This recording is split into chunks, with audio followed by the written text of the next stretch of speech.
നമസ്കാരം. ഫണ്ട് 360 പുതിയൊരു അധ്യായത്തിലേക്ക് സ്വാഗതം. നമ്മുടെ ഇന്നത്തെ വിഷയം ഇസ്രായേലിന്റെ പ്രതിരോധ ബജറ്റും ആ ഒരു പ്രതിരോധ ബജറ്റിൽ നിന്നും ഗുണം ലഭിക്കാവുന്ന ഇന്ത്യയിലെ ലിസ്റ്റഡ് കമ്പനികളുമാണ്. നമുക്കറിയുന്ന പോലെ തന്നെ ഇസ്രായേലിന്റെ പ്രതിരോധം എന്ന് പറഞ്ഞാൽ സാധാരണ രീതിയിൽ ലോകത്തിലെ ഏറ്റവും നല്ല പ്രതിരോധ മേഖലയായിട്ടാണ് കരുതപ്പെടുന്നത്.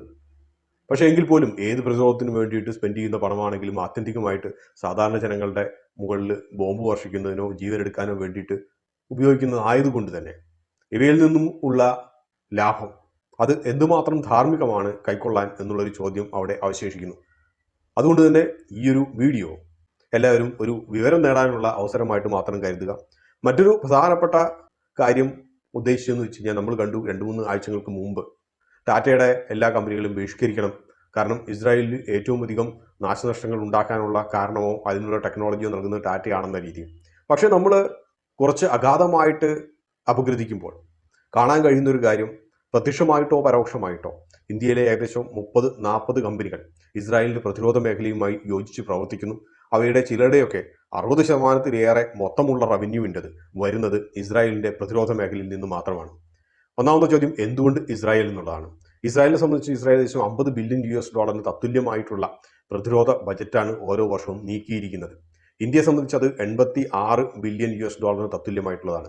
എന്തുകൊണ്ടും ഇന്ത്യയെക്കാളും ചെറുതാണ്. പക്ഷെ അതേസമയം നമ്മൾ മനസ്സിലാക്കേണ്ട കാര്യം, ഇന്ത്യയെ സംബന്ധിച്ച് ഈ $86-87 ബില്യൺ തത്തുല്യമായിട്ടുള്ള ബജറ്റ് എന്ന് പറയുമ്പോൾ അതിൽ സൈനികരുടെ ശമ്പളവും പെൻഷനും മറ്റുമുള്ള ക്ഷേമകാര്യങ്ങളും എല്ലാം ഉൾക്കൊള്ളുന്നു.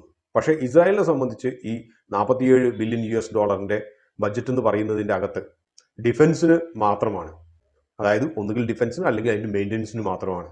ശമ്പളവും പെൻഷനും മറ്റുള്ള ക്ഷേമകാര്യങ്ങളും എല്ലാം ഗവൺമെൻറ് എക്സ്ചക്കറിൻ്റെ അകത്ത് നിന്ന് സെപ്പറേറ്റ് ബാക്കിയുള്ളവരുടെ ശമ്പളത്തിൻ്റെ ഹെഡിൽ തന്നെയാണ് പോകുന്നത്. അപ്പോൾ അതുകൊണ്ട് തന്നെ ചിലപ്പോൾ ഇന്ത്യയുടെ മൊത്തം ഡിഫൻസ് പ്രൊക്യൂർമെൻറ്റിനേക്കാളും വലുതായിരിക്കാം ചിലപ്പോൾ ഇസ്രായേലിൻ്റെത്.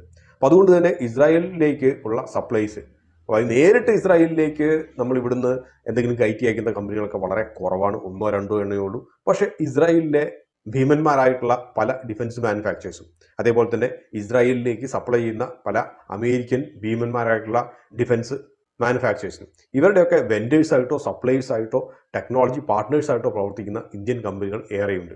ഇവരുടെയൊക്കെ റവന്യൂ മോശമില്ലാതെ ഉണ്ട് താനും ഈ ഒരു പ്രത്യേക മേഖലയിൽ നിന്ന്. അതുകൊണ്ടാണ് നമ്മൾ ഇസ്രായേലിൻ്റെ ഡിഫൻസ് സ്പെൻഡിങ് എടുത്തത്. അതാണ് ഒന്നാമത്തെ കാരണം. രണ്ടാമത്തെ കാരണം, ടാറ്റ മാത്രമല്ല ഒട്ടനേകം മറ്റ് കമ്പനികളും ഇതേപോലെ തന്നെ ഇസ്രായേലുമായിട്ട് സഹകരിക്കുന്നുണ്ട് എന്ന കാര്യം. മറ്റൊരു കാര്യം കൂടി പറഞ്ഞുകൊള്ളട്ടെ.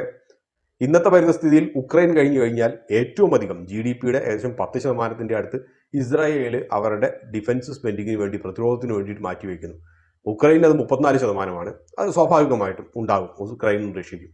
പക്ഷേ ഒരുമാതിരി സമാധാനപരമായിട്ടോ സാധാരണ രീതിയിലോ യുദ്ധങ്ങളൊന്നും ഇല്ലാതെ പോകുന്ന രാജ്യങ്ങളുടെ കൂട്ടത്തിൻ്റെ അകത്ത് ഏകദേശം 8-10% വരെ എല്ലാ വർഷവും ഇസ്രായേൽ പ്രതിരോധത്തിന് വേണ്ടി മാറ്റിവെക്കുന്നു. അപ്പം ഈ ഒരു സംസ്കാരത്തിന് മാറ്റം വരുമെന്ന് പ്രതീക്ഷിക്കുകയും വയ്യ. അപ്പോൾ ആദ്യമായിട്ട് നമ്മൾ ഈ വീഡിയോയുടെ 2 പാർട്ടുണ്ട്. അതായത് ആദ്യമായിട്ട് ഇസ്രായേലിൻ്റെ പ്രതിരോധ മേഖലയ്ക്ക് വളരെയധികം സപ്ലൈ ചെയ്യുന്ന കമ്പനികൾ, അത് US കമ്പനികളുണ്ട്, ഇസ്രായേലിൽ തന്നെ ഉള്ള കമ്പനികളുണ്ട്. ഈ കമ്പനികൾ, അവയ്ക്ക് ശേഷം ഈ കമ്പനികൾക്ക് വേണ്ടിയിട്ട് സപ്ലൈ ചെയ്യുന്ന ഇന്ത്യയിലെ ലിസ്റ്റഡ് കമ്പനികൾ എന്നീ 2 ഭാഗങ്ങളായിട്ട് നമുക്ക് വേണമെങ്കിൽ ഈ ഒരു വീഡിയോ തരംതിരിക്കാവുന്നതാണ്. യുദ്ധങ്ങൾ എല്ലാ കാലത്തും ജനങ്ങൾക്ക് നാശനഷ്ടങ്ങളെ ഉണ്ടാക്കിയിട്ടുള്ളൂ. പക്ഷേ യുദ്ധം ഒരു കാലത്തും ആരുടെയും സ്വാതന്ത്ര്യത്തിന് വേണ്ടിയിട്ടോ അല്ലെങ്കിൽ മാനുഷിക നന്മയ്ക്ക് വേണ്ടിയിട്ടോ ഉതകിയിട്ടില്ല. പക്ഷേ ബിസിനസ്, അതാണ് ഏറ്റവും വലിയ കാര്യം. സാമ്പത്തികമായിട്ടുള്ള പല കാര്യങ്ങളുമാണ് മിക്ക യുദ്ധങ്ങൾക്കും പ്രചോദനമായിട്ടുള്ളത്. നമുക്ക് പ്രധാനമായിട്ടും ഒരു 6 കമ്പനികളെ പരിചയപ്പെടാം. ഇവയാണ് പ്രധാനമായും ഇസ്രായേലിലെ ഏത് യുദ്ധങ്ങളിലും കാര്യമായിട്ട് നേട്ടം കൊയ്യുന്നത്. ചിലവ ഇസ്രായേൽ കമ്പനികളാണ്, ചിലവ അമേരിക്കൻ കമ്പനികളാണ്. ഏറ്റവും ആദ്യമുള്ളത് ലോക്ഹീഡ് മാർട്ടിനാണ്. എല്ലാവർക്കും സുപരിചിതമായിട്ടുള്ളൊരു പേര്. ഏത് എഞ്ചിനീയറിംഗ് വിദ്യാർത്ഥിയുടെയും ഒരു സ്വപ്നമാണ് ഈ ഒരു കമ്പനിയിൽ ജോലി ലഭിക്കുക എന്നുള്ളത്. ലോക്ഹീഡ് മാർട്ടിൻ സാധാരണ രീതിയിൽ the king of war profits എന്നാണ് പറയാറുള്ളത്. F-35 ഫൈറ്റർ ജെറ്റ് നിർമ്മിക്കുന്നു. അതേപോലെ missile systems, precision guided missiles, precision weapons, പിന്നെ ടാർഗറ്റിംഗ് അനലിറ്റിക്സ്. സാധാരണ രീതിയിൽ ലോകം മുഴുവൻ യുദ്ധം ഉണ്ടാകുമ്പോൾ, എവിടെ യുദ്ധം ഉണ്ടാവുക, അൺട്രസ്റ്റ് ഉണ്ടാവുക, യുദ്ധം വരാൻ സാധ്യതയുണ്ട് എന്ന് പറയുമ്പോൾ ആദ്യം മുകളിലേക്ക് പോകുന്ന ഒരു കമ്പനിയുടെ ഷെയറാണ് ലോക്ഹീഡ് മാർട്ടിൻ. രണ്ടാമത്തെ കമ്പനിയാണ് റൈത്തൺ ടെക്നോളജീസ്. ലോ പ്രൊഫൈലിൽ വർക്ക് ചെയ്യുന്നു. പ്രധാനമായിട്ടും ഇസ്രായേലിൻ്റെ അയൺ ഡോം മിസൈൽ പ്രതിരോധ സംവിധാനം, ഇതിനു വേണ്ടിയിട്ട് ഉള്ള മിസൈൽ ഇൻ്റർസെപ്റ്റേഴ്സോ ഒക്കെ നിർമ്മിക്കുന്ന കമ്പനിയാണ്. ജനീവയിൽ നടന്നിട്ടുള്ള ഡിഫൻസ് കോൺക്ലേവിൽ 2022 റൈത്തൻ്റെ CEO പറഞ്ഞ കാര്യം കോൺഫ്ലിക്റ്റ് ക്രിയേറ്റ്സ് ഓപ്പർച്യൂണിറ്റി എന്നാണ്.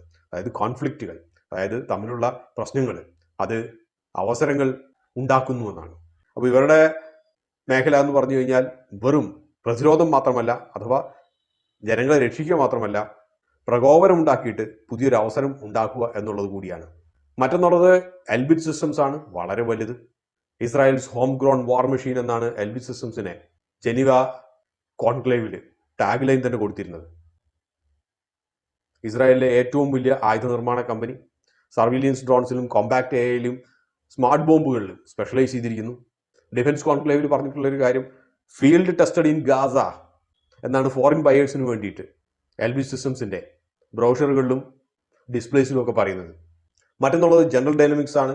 ടാങ്കുകൾ, ആർമേഡ് വെഹിക്കിൾസ്, ഷെല്ലുകൾ, ഇവയൊക്കെ ഇസ്രായേലി ഡിഫൻസിന് വേണ്ടിയിട്ട്, മിലിറ്ററിക്ക് വേണ്ടിയിട്ട് ഉണ്ടാക്കുന്നു. $100 ബില്യൺ ഗവൺമെൻറ് ഫണ്ട് വാങ്ങിക്കുന്ന ഒരു കമ്പനിയാണ് ജനറൽ ഡൈനാമിക്സ്. എപ്പോഴെങ്കിലുമൊക്കെ മിഡിൽ ഈസ്റ്റിൽ പ്രശ്നങ്ങൾ ഉണ്ടാകുന്ന സമയത്ത് ജനറൽ ഡൈനാമിക്സിൻ്റെ ഷെയർസ് മുകളിലേക്ക് കയറും. അത് കഴിഞ്ഞാൽ കുറച്ച് താഴോട്ട് വരും, വീണ്ടും മുകളിലേക്ക് വരും. അതുകൊണ്ട് തന്നെയാണ് ജനീവ കോൺക്ലേവിന് ജനറൽ ഡൈനാമിക്സിൻ്റെ സ്പോക്സ് പേഴ്സൺ പറഞ്ഞത് peace hurts the bottom line എന്നാണ് പറഞ്ഞത്. അതായത് സമാധാനം അവരുടെ ബാലൻസ് ഷീറ്റിൻ്റെ അകത്ത് നെഗറ്റീവായിട്ടുള്ളൊരു ഇമ്പാക്റ്റാണ് ഉണ്ടാക്കുന്നത്. മറ്റൊന്നുള്ളത് പ്ലാന്റിയർ ആണ്. ആരും ഇവരെ കാണുന്നില്ല. എഐയും സർവീലിയൻസ് പ്ലാറ്റ്ഫോംസും ഒക്കെ ഇസ്രായേൽ മിലിറ്ററിക്ക് വേണ്ടിയിട്ട് പ്രൊവൈഡ് ചെയ്യുന്നു. Population movement, target, predictive targets ഒക്കെ നൽകുന്നു. അതുകൊണ്ടാണ് പ്രിസിഷൻ ഗൈഡഡ് മിസൈൽസ് അയക്കാൻ വേണ്ടിയിട്ടുള്ള പ്ലാറ്റ്ഫോംസ് ഒക്കെ പ്രൊവൈഡ് ചെയ്യുന്നത്. ഏറ്റവും കൂടുതൽ ആളുകൾ എവിടെയാണുള്ളത്, എവിടെയാണ് ഇല്ലാത്തത്, എവിടെയൊക്കെയാണ് മൊത്തമുള്ള ഇൻവെൻട്രി എന്നുള്ളതിനെക്കുറിച്ചൊക്കെ AI അനലിറ്റിക്സ് നടത്തിയിട്ട് ഇസ്രായേൽ മിലിറ്ററിക്ക് ഫീഡ്സ് ഒക്കെ പ്രൊവൈഡ് ചെയ്യുന്ന ഒരു പ്ലാറ്റ്ഫോം, അതാണ് പ്ലാന്റിയർ. ഗാസ സ്ട്രിപ്പ് വീണ്ടും പ്ലാന്റിയറിൻ്റെ ഏറ്റവും നല്ല ഏത് പ്ലാറ്റ്ഫോംസും ടെസ്റ്റ് ചെയ്യാൻ വേണ്ടിയിട്ടുള്ള ഒരു നല്ല ടെസ്റ്റിംഗ് ഗ്രൗണ്ടായിട്ട് മാറി. സാധാരണ രീതിയിൽ ടെക്നോളജി എന്ന് പറയുന്നത് ജനങ്ങളുടെ ജീവനെ സംരക്ഷിക്കാൻ വേണ്ടിയിട്ടാണ്. പക്ഷെ നിർഭാഗ്യവശാൽ എല്ലാത്തിനും രണ്ട് വശം ഉണ്ട് എന്ന് പറയുന്ന പോലെ തന്നെ പ്ലാന്റിയറിൻ്റെ ടെക്നോളജീസ് ജീവനെ രക്ഷിക്കാൻ വേണ്ടിയിട്ടുള്ളതാണ് എന്ന രീതിയിൽ അവതരിപ്പിക്കാമെങ്കിൽ കൂടിയും മറിച്ചാണെന്നുള്ളൊരു സത്യം നിലനിൽക്കുന്നു. ആമസോണും ഗൂഗിളും എല്ലാവർക്കും അറിയാം. ആമസോൺ, ഗൂഗിൾ, മൈക്രോസോഫ്റ്റ് 3 പേരും ഇസ്രായേൽ ഡിഫൻസിന് വേണ്ടിയിട്ടുള്ള ക്ലൗഡ് സപ്പോർട്ട് നൽകുന്നു. ആമസോണിൻ്റെ സിഇഒയുടെ അഡ്രസ്സിൻ്റെ അകത്ത് ഒരു ജീവനക്കാരി അതിനെതിരെ പ്രതിഷേധം ഉയർത്തിയതൊക്കെ നമ്മൾ കണ്ടു. എങ്കിലും സത്യമായി നിലനിൽക്കുന്നു. കമ്പനികളെ സംബന്ധിച്ച് നമ്മൾ എന്ത് ചെയ്യുന്നു എന്നുള്ളതല്ല, ആത്യന്തികമായിട്ട് ഷെയർ ഹോൾഡേഴ്സിൻ്റെ വാല്യൂ കൂട്ടണം എന്നുള്ളതാണ് കാര്യം. ഇവ കൂടാതെ വളരെ സുപരിചിതരായിട്ടുള്ള 2 പേർ കൂടിയുണ്ട്. ഒന്ന് ഇസ്രായേൽ എയറോസ്പേസ് ഇൻഡസ്ട്രീസ് ആണ്, IAA. മറ്റൊന്നുള്ളത് റൈഫാൽ അഡ്വാൻസ്ഡ് ഡിഫൻസ് സിസ്റ്റംസ് ആണ്. റൈഫാൽ എല്ലാവർക്കും സുപരിചിതമായിരിക്കും. ഇവരെല്ലാവരുടെയും ഏകദേശം മോഡ് ഓഫ് ഓപ്പറേഷൻ ഒന്ന് തന്നെയാണ്. ഇവ കൂടാതെ അവസാനമായിട്ട് പറയാനുള്ളത്, പലപ്പോഴും നമ്മൾ പറയുന്ന പോലെ ഒരേ ഒരു രാജാവ്, ചോദ്യം ചെയ്യാനാകാത്തത്, അത് മറ്റാരുമല്ല, ബ്ലാക്ക് റോക്ക് ആണ്. ബ്ലാക്ക് റോക്കിന് ഈ പറഞ്ഞ എല്ലാ കമ്പനികളിലും ഷെയർ ഹോൾഡിംഗ് ഉണ്ട്. നമ്മൾ ഷെയർ ഹോൾഡിംഗ് എന്ന് പറയുമ്പോൾ നമ്മുടെ നാട്ടിലുള്ളതുപോലെ റീറ്റെയിലേഴ്സിനുള്ളതുപോലെ അല്ലെങ്കിൽ ഇൻസ്റ്റിറ്റ്യൂഷൻ ഇൻവെസ്റ്റേഴ്സിനുള്ളതുപോലെ വെറുതെ ഷെയർ ഹോൾഡ് ചെയ്യുന്നു, ഷെയർസിൻ്റെ വില മുകളിലേക്ക് പോകുന്നു എന്നിട്ട് വിൽക്കുന്നു, ആ ഒരു രീതിയിലുള്ള ഹോൾഡിങ്സ് അല്ല പലപ്പോഴും ബ്ലാക്ക് റോക്കിനുണ്ടാകാറ്. സ്ട്രാറ്റജിക് ഇൻവെസ്റ്റ്മെൻറ്റ്സ് ആണ്, ബാർഗെയിൻ മോഡലുള്ള ഇൻവെസ്റ്റ്മെൻറ്റ്സ് ആണ്, വളരെ നെഗോഷിയേറ്റുള്ള ഇൻവെസ്റ്റ്മെൻറ്റ്സ് ആണ്. കൂടാതെ ബ്ലാക്ക് റോക്കിന് കമ്പനിയുടെ തീരുമാനങ്ങൾ എടുക്കാനുള്ള ഒരു ശേഷിയും കൂടി ആർജിച്ചെടുക്കുന്നു, വാറൻ ബഫറ്റിനെ പോലെ. അതുകൊണ്ട് തന്നെ യുദ്ധം എവിടെ നിർത്തണം, എവിടെ തുടങ്ങണം എന്ന് ആത്യന്തികമായി തീരുമാനിക്കുന്നത് പലപ്പോഴും ഗവൺമെൻറ്റുകളല്ല, ബ്ലാക്ക് റോക്ക് പോലെയുള്ള വലിയ കമ്പനികളാണ്, പ്രത്യേകിച്ച് പാശ്ചാത്യ രാജ്യങ്ങളിലും ഇസ്രായേൽ പോലുള്ള രാജ്യങ്ങളിലും. അടുത്ത ഭാഗം എന്ന് പറയുന്നത് ഇന്ത്യയിലെ ലിസ്റ്റഡ് കമ്പനികളാണ്. ഈ മേൽപ്പറഞ്ഞ കമ്പനികൾക്ക് വേണ്ടിയിട്ട് സപ്ലൈ ചെയ്യുന്നതോ അല്ലെങ്കിൽ വെൻഡേഴ്സോ ആയിട്ടുള്ള കമ്പനികൾ, അല്ലെങ്കിൽ എൻഡോസ് ചെയ്യുന്ന കമ്പനികൾ. അവ ഏതൊക്കെയാണെന്ന് നോക്കാം. ഒന്നാമത് വരുന്നത് റോസൽ ടെക്സിസ് ആണ്. റോസൽ ടെക്സിസ് ഇവിടെ ലിസ്റ്റ് ചെയ്യുന്നുണ്ടായിരുന്നു. അതിനുശേഷം അവരുടെ ഡിഫൻസ് ആം സ്പൺ ഓഫ് ചെയ്തിട്ട് സെപ്പറേറ്റ് ആയിട്ട് ലിസ്റ്റ് ചെയ്തു കുറച്ച് കാലങ്ങൾക്ക് മുമ്പ്. ഡെലവർ ബേസ്ഡ്, US ബേസ്ഡ് കമ്പനിയാണ്. ഇവർ പ്രധാനമായിട്ടും ഇന്റർകണക്ട് സൊല്യൂഷൻസും ഇലക്ട്രിക്കൽ അസംബ്ലീസും ഇസ്രായേൽ എയറോസ്പേസ് ഇൻഡസ്ട്രീസിന് വേണ്ടിയിട്ട് സപ്ലൈ ചെയ്യുന്നവരാണ്. ഇവ കൂടാതെ ഒട്ടനേകം OEMs ഇസ്രായേലിൽ മറ്റ് ഡിഫൻസ് കമ്പനികൾക്കും സപ്ലൈ ചെയ്യുന്നുണ്ട്. ഒരു ജനറലൈസ്ഡ് ഡിഫൻസ് പ്ലാറ്റ്ഫോംസ് ഒക്കെ പ്രൊവൈഡ് ചെയ്യുന്നുണ്ടായിരുന്നു. പക്ഷേ ഈ ഒരു കമ്പനി ഇപ്പോൾ ഓപ്പറേഷൻസ് ഇന്ത്യയെ സംബന്ധിച്ച് ഇന്ത്യയിൽ തുടങ്ങുന്നു മാത്രമേ ഉള്ളൂ. മറ്റൊന്നുള്ളത് അദാനി ഡിഫൻസ് സിസ്റ്റംസ് ആണ്, എല്ലാവർക്കും സുപരിചിതമാണ്. എൽബിറ്റ് സിസ്റ്റംസുമായിട്ട് നേരത്തെ പറഞ്ഞ പോലെ തന്നെ ഇസ്രായേലിലെ രണ്ടാമത്തെ ഏറ്റവും വലിയ ഡിഫൻസ് മാനുഫാക്ചറിംഗ് കമ്പനിയായിട്ട് എൽബിറ്റ് സിസ്റ്റംസുമായിട്ടുള്ള ജോയിന്റ് വെഞ്ചർ ഉണ്ട്. ഇതിന്റെ ഫലമായിട്ട് 20 അർമിയൻസും 900 ഡ്രോൺസും ഇസ്രായേൽ 2024 ഇസ്രായേലിലേക്ക് എക്സ്പോർട്ട് ചെയ്തു. മറ്റൊന്നുള്ളത് BEL ആണ്, ഭാരത് ഇലക്ട്രോണിക്സ് ലിമിറ്റഡ്, സർക്കാർ കമ്പനിയാണ്. സെൻസേഴ്സും റേഡാർസും കേബിൾ അസംബ്ലീസും ഒക്കെ എൽബിറ്റിന് വേണ്ടിയിട്ടും IAക്ക് വേണ്ടിയിട്ടും റൈഫാലിന് വേണ്ടിയിട്ടും ഒക്കെ എക്സ്പോർട്ട് ചെയ്യുന്നു. കഴിഞ്ഞ വർഷം $81 മില്യൺ തത്തുല്യമായിട്ടുള്ള എക്സ്പോർട്ട് BEL ഇതുവഴി ചെയ്തു എന്ന് കണക്കാക്കപ്പെടുന്നു. അതേപോലെ തന്നെ Hindustan aeronauticals, payload assemblies, display systems, IA വേണ്ടിയിട്ട് $48 മില്യൺ തത്തുല്യമായിട്ടുള്ളത്. അതുപോലെ ടോററ്റ് അസംബ്ലീസ് എൽബിറ്റിന് വേണ്ടിയിട്ടും ചെയ്യുന്നു. മറ്റൊന്നുള്ളത് സോളാർ ഇൻഡസ്ട്രീസ് ആണ്. സോളാർ ഇൻഡസ്ട്രീസ് റൈഫാൽ അഡ്വാൻസ് ഡിഫൻസ് സിസ്റ്റംസിന് വേണ്ടിയിട്ട് മിസൈൽസിനും മറ്റ് എക്സ്പ്ലോസീവ്സിനും വേണ്ടിയിട്ടുള്ള manufactured explosives, packed explosives export ചെയ്യുന്നു. മറ്റൊന്നുള്ളത് ഭാരത് ഫോർജ് ആണ്. എൽബിറ്റുമായിട്ടുള്ള ഒരു joint venture BF Elbit advance systems എന്നുള്ള പേരിൽ, അത് ഭാരത് ഫോർജിന്റെ സബ്സിഡിയറിയാണ്. ആർട്ടിലറി, എമിനീഷൻ ഇതിനൊക്കെ വേണ്ടിയിട്ട് ഇസ്രായേൽ ആർമിക്ക് വേണ്ടിയിട്ട് തോക്കും അതുപോലുള്ളതൊക്കെ ഉണ്ടാക്കുന്നു. അടുത്തിടെ ഇന്ത്യൻ ആർമിക്കും വേണ്ടിയിട്ടുള്ള ഒരു ബിഡ് വിജയിച്ചിട്ടുണ്ട്. മറ്റൊന്നുള്ളത് ടാറ്റ അഡ്വാൻസ് സിസ്റ്റംസ് ആണ്. ടാറ്റ അഡ്വാൻസ് സിസ്റ്റംസിന്റെ കാര്യമാണ് നമ്മൾ കുറച്ചു കാലം മുമ്പ് വാർത്തകളിൽ കണ്ടത്. അതിനെതിരെയുള്ള പ്രതിഷേധങ്ങൾ നമ്മൾ കണ്ടു. ടാറ്റ അഡ്വാൻസ് സിസ്റ്റംസ് IA ഹാല സിസ്റ്റംസുമായിട്ടുള്ള ജോയിന്റ് വെഞ്ചർ ഉണ്ട്. കമ്മ്യൂണിക്കേഷൻ, ഇലക്ട്രോണിക് വാർഫെയർ സിസ്റ്റംസ് എന്നിവയെല്ലാം നിർമ്മിക്കുന്നു. മറ്റൊന്നുള്ളത് ഡൈനമെറ്റിക് സിസ്റ്റംസ് ആണ്. ഇവർക്ക് IA ആയിട്ട്, എൽകോമുമായിട്ട്, എൽബിറ്റുമായിട്ടുള്ള കോൺട്രാക്ട്സ് ഉണ്ട്. അൺമാൻഡ് ഏരിയൽ വെഹിക്കിൾസ് ഉണ്ടാക്കാൻ വേണ്ടിയിട്ട് ഇന്ത്യയിൽ മാനുഫാക്ചർ ചെയ്യുന്നു, എന്നിട്ട് കയറ്റി അയക്കുന്നു. മറ്റൊരാൾ വിപ്രോ ആണ്, നമ്മുടെ IT കമ്പനി തന്നെ. മൈക്രോസോഫ്റ്റും ആമസോണും ഗൂഗിളും ക്ലൗഡ് സ്പേസ് കൊടുക്കുന്നുവെങ്കിൽ Wipro military tech ecosystem platforms provide ചെയ്യുന്നതിനകത്ത് മുൻനിരയിൽ നിൽക്കുന്നു. വലിയ മാർജിൻസിൽ മോശമില്ലാത്തൊരു റവന്യൂ വിപ്രോ ഇതുവഴി നേടിയെടുക്കുന്നു. ലാർസൻ ആൻഡ് ടൂബ്രോ പല ഡിഫൻസ് മിലിറ്ററി ഇൻസ്റ്റലേഷൻസിൻ്റെയും കമ്മീഷനിങ്ങുമായിട്ട് ബന്ധപ്പെട്ട് വർക്ക് ചെയ്യുന്നു. മിലിറ്ററി ഇൻസ്റ്റലേഷൻസിലുള്ള ഹൈ വോൾട്ടേജ് സിസ്റ്റംസിൻ്റെ മെയിൻ്റനൻസുമായിട്ട് ലാർസൻ ആൻഡ് ടൂബ്രോയും വളരെ ആക്റ്റീവായിട്ട് ഇസ്രായേലിൽ വർക്ക് ചെയ്യുന്നു. ആത്യന്തികമായിട്ട് പറഞ്ഞു കഴിഞ്ഞാൽ നമ്മൾ ടാറ്റേനെ മാത്രമേ പുറത്ത് കയറ്റുന്നുള്ളെങ്കിൽ കൂടിയും ലിസ്റ്റ് ചെയ്യപ്പെട്ടുള്ള 10 കമ്പനികൾ തന്നെ പ്രധാനമായിട്ടും റവന്യൂ ജനറേറ്റ് ചെയ്യുന്ന രീതിയിലുണ്ട്.